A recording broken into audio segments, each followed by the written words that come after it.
พิ่นว่าคำสอนเจ้าว่าเพิ่นถามมาว่าให้แสดงความแตกต่างกันระหว่างจิตและฐานจงชี้ให้เห็นว่าปฏิสนธิประธานหนึ่งฐานและภวังค์ประธานสองประธานอ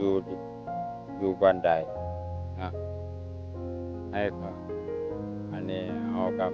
เพิ่นถามมาว่าความแตกต่างระหว่างอิทธิประธานและอิทธิประธานความแตกต่างมันอยู่บันไดเอาจะไปฟังก็ต้องไปขอน้อมถึงพระรัตนตรัยอันเป็นที่พึ่งของเรานะคะขอน้อมนมัสการครูบาอาจารย์พระเถระเพื่อนสามเณรและแม่ธรรมสีเนาะไปฟังธรรมะด้วยกันเพิ่นตอบว่าความแตกต่างกันระหว่างจิตและสถานมีดังนี้คือหน้าที่ของจิตและเอกสิทธิ์มีปฏิสนธิเป็นต้นคือว่าจิต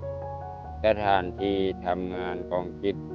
เอกสิทธิ์ทั้งหลายกล่าวคือเมื่อดวงที่หนึ่งดับลงและในระหว่างดวงที่สามยังบ่เกิดขึ้นมีเวลาชั่วขณะใหญ่ของจิตซึ่งเป็นเวลาสำหรับดวงที่สองขณะจะเกิดขึ้นได้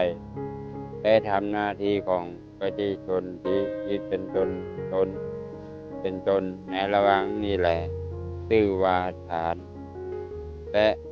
อุปมาแล้วการทำงานของคนทั้งหลายที่เหมือนกับจิตต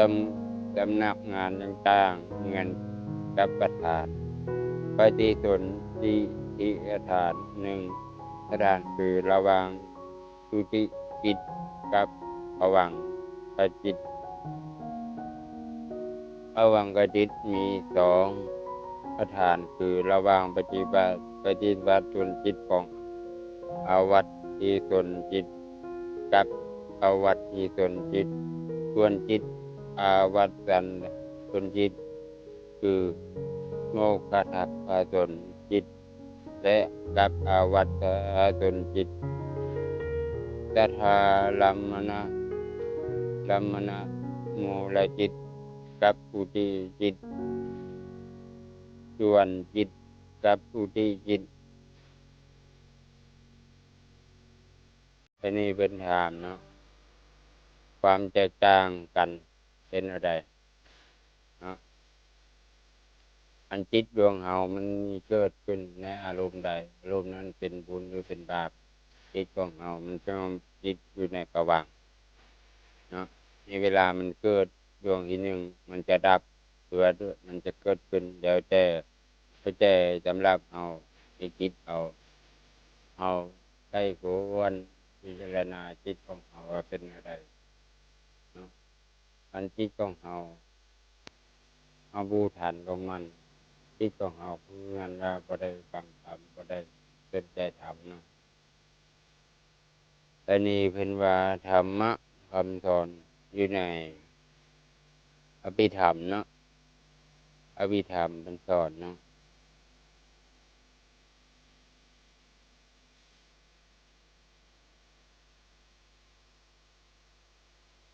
อันนี้ฝากไว้แก่ญาติโยมทั้งหลายเนาะขออนุโมทนาบุญกุศลบ่เข้าใจก็สอบถามเนาะจนที่สอบถามกันมาเนาะเพราะว่าการฟังธรรมให้มันเข้าใจจงใจเกิดมโนมนสิการก่อนเนาะ